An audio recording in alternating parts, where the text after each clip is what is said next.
Hi golfers, Nick here for Nick Tyler Golf. It's Friday, so welcome to another lesson on golf tips. This week on golf tips, I'm going to take you through a journey of one of my students' progressions over the course of 12 months using the stack and tilt golf swing. So on the screen behind me I have Dylan, who's one of my junior golfers that I work with, and he takes weekly lessons, practices quite a lot as well. On the left hand side, this was a year ago where he started here at Golftec, compared to in a recent lesson on the right hand side there. So in today's lesson, we're going to go through the changes Dylan's made, the drills we've worked on, and hopefully give you guys a bit more understanding on how you progress your golf swing using the stack and tilt system. So first up, let's take a look at Dylan's original golf swing compared to where he is in his most recent lesson, and then we're going to highlight all the key things that we worked on to help him improve his golf. Up on the screen here, we've got Dylan's swing when he started a year ago, and then in his most recent lesson here. So you can see on the right hand side, I've actually got a noodle there holding his head, and this is in his most recent lesson. We'll get into that later and what we've been working on in recent weeks. But on the screen here, you can see the lines and the reference circle as well. So we have a circle on the head, we have a line on the shaft, we have a line just above the elbow. This kind of represents a cone for the swing plane, which I use quite a lot, and this is a good guide for where the hands and the club should be in the golf swing. It's kind of like the grid that we use in the air. We've also got a line there on the back of his hips and one on his knee as well, just to reference the knee flex change. So we're going to take a look at the differences here, first of all, and then we're going to get into some details in what we've worked on to help him improve these certain aspects of his swing. So the setup position here is kind of similar. I think you've set up to the golf ball pretty well. Now let's take a look at the original golf swing. So where we got to at the top of the golf swing here. So this is where we call position 4, or the top of the backswing. So what you'll notice here on the left hand side, I'm going to bring up some reference numbers here for the 3D motion that we use here at Golftec. You can see on the left hand side the shoulder tilt is red.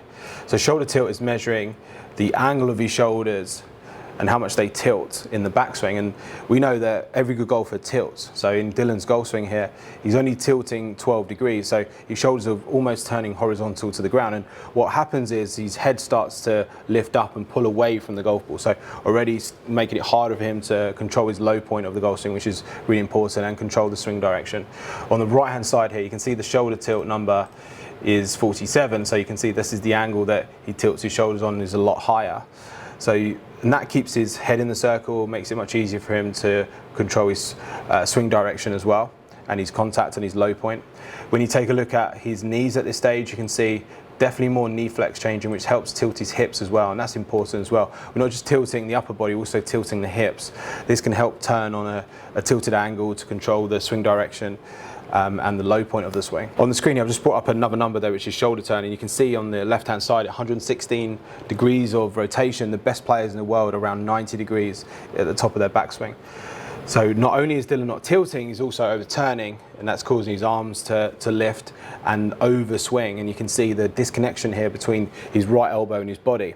On the right hand side here, we're turning around 90 degrees, keeping his left arm lower and his right arm tucked in more to his body, so his swing is much more connected here in the backswing. So he's turning a little bit less, but he's tilting more and controlling his arms, and already we're in a better position here. We've got more chance of hitting the golf ball well, we're keeping the head in the circle, we're not lifting the arms above the rib cage, and that's going to make a big difference as we move into the downswing. So taking a look at Dylan's backswing there, you can see the transformation in 12 months. Now this takes time.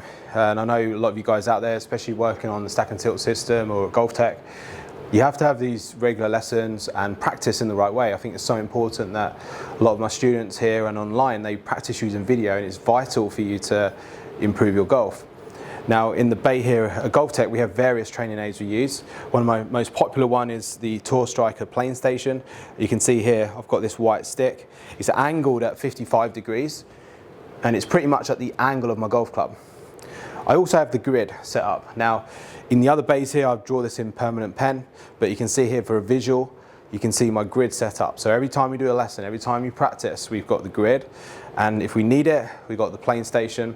We also have various other drills that I use or training aids, but just for Dylan here, we're mainly focusing right at the beginning of him learning to improve his golf, was learning how to move his body in the right way and to move his hand path in the right way in the backswing. When you're working on your golf swing, you need to have a system, and that's what I love about the stack and tilt system and using here at Golftec is we have a kind of a structured way of improving your golf. We're not just sort of just guessing. We know if we do this, this is going to happen. If we do this, this is going to happen. So we can kind of like have a step-by-step improvement plan in place to help you improve. Now for Dylan here, the first thing we had to do is improve his backswing, because you could see in his original golf swing, he didn't tilt his shoulders, he overturned. His left arm was getting very high and his arm got disconnected from his body. Also, you could see the difference in his knee flex. So in his backswing, he wasn't tilting enough with his shoulders or his hips or turning enough with his lower body. He was overturning with his upper body and turning his shoulders too level to the ground. His arms were lifting off and his head was lifting up in the backswing.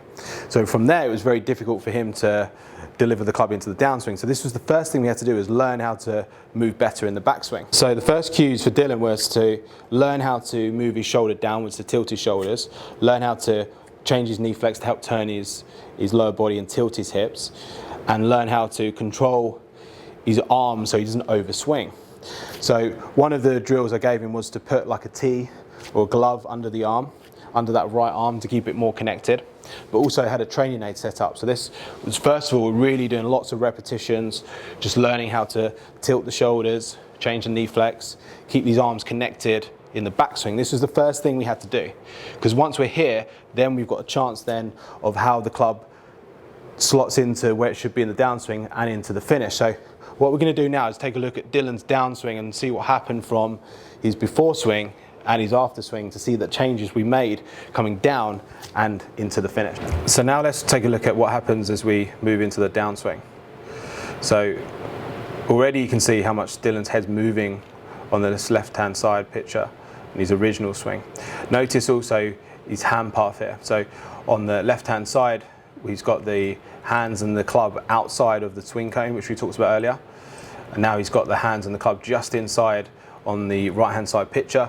He's also over flexing his knee on the left-hand picture as well. So you can see the angle of his body is all out of sync at this stage. His hand path starting to move outwards. So let's see what happens as we continue down. As we get down to around shaft parallel, again you can see the difference in where the club head and the hands almost perfectly lined up on the right-hand side.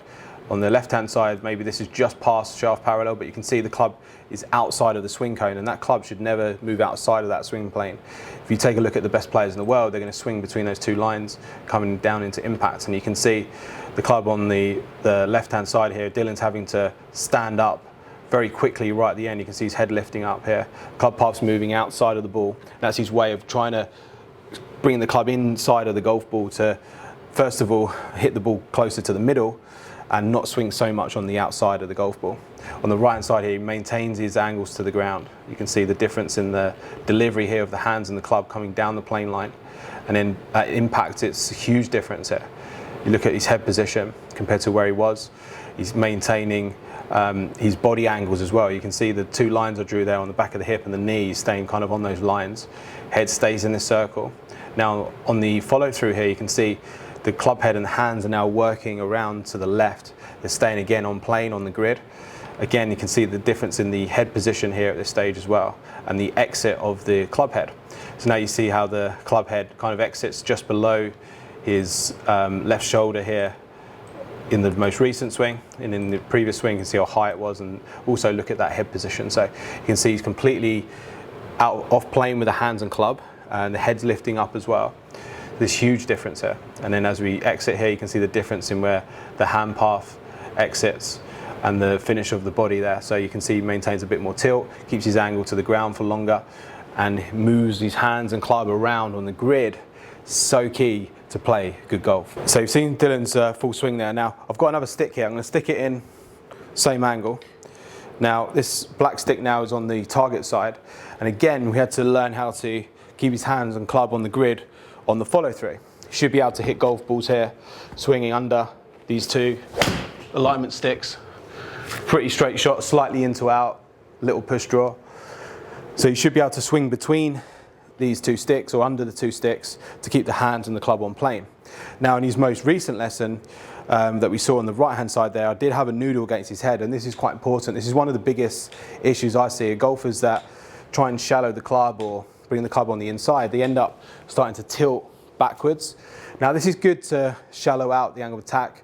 Maybe with a driver this would be a better move to have, but certainly with an iron you don't want to be tilting backwards with the head. As soon as you start tilting backwards with the head, this right shoulder gets tilted too much. It moves the low point too far back, and it moves the hands and the club off the grid. So learning how to keep his head stable was a very important part of things that we're working on at the moment to help him keep his hands and his club on the grid. But setting up these alignment sticks like this is basically controlling his hand and his club path in the golf swing. We had the glove under the arm in the backswing, but also we use this for the left arm in the finish as well. Having some pressure points under these arms are quite key to keep the hands and the club connected through the golf swing. Much easier to control swing direction and low point. So practicing with some training aids like this, having some gloves under your arms, tees under your arms, just to keep those arms connected is a good way of practicing. So at the moment we're working on trying not to tilt too far back and try and make sure we keep the hands and the club on the grid, making sure the hands and the club exit round to the left. We saw in Dylan's original golf swing was very high on the backswing, but also very high on the follow through, and you could see how he kind of lost his tilt to the ground. So it's very important, guys, when you're working on your swing that you learn how to swing the hands and the club around the body on the grid. You learn to keep a stable inclination, you keep the head very stable, learn to move the body weight forward, make sure you tilt to the left in the backswing and to the right in the follow through to help you stay on the grid. Hopefully that's given you guys a little bit of insight into how it takes time to improve your golf and how we go through different stages on working things. Like I mentioned there, at the moment we're working on trying to prevent his tilt increasing too much, and that's something I see a lot. The more you tilt the right shoulder down in the downswing, more that moves the low point back, moves the swing direction off the grid, makes it harder to control the swing direction and the contact. So it's important that when you work on your swing, you have to keep progressing, keep working on the right drills. Sometimes it takes time, right? Dylan, sometimes some weeks he has better weeks than others, and when you're working on the second tilt system you have to persevere and stick with it. It's very difficult to change your golf swing, but if you practice the right drills and you practice in the right way, you will improve.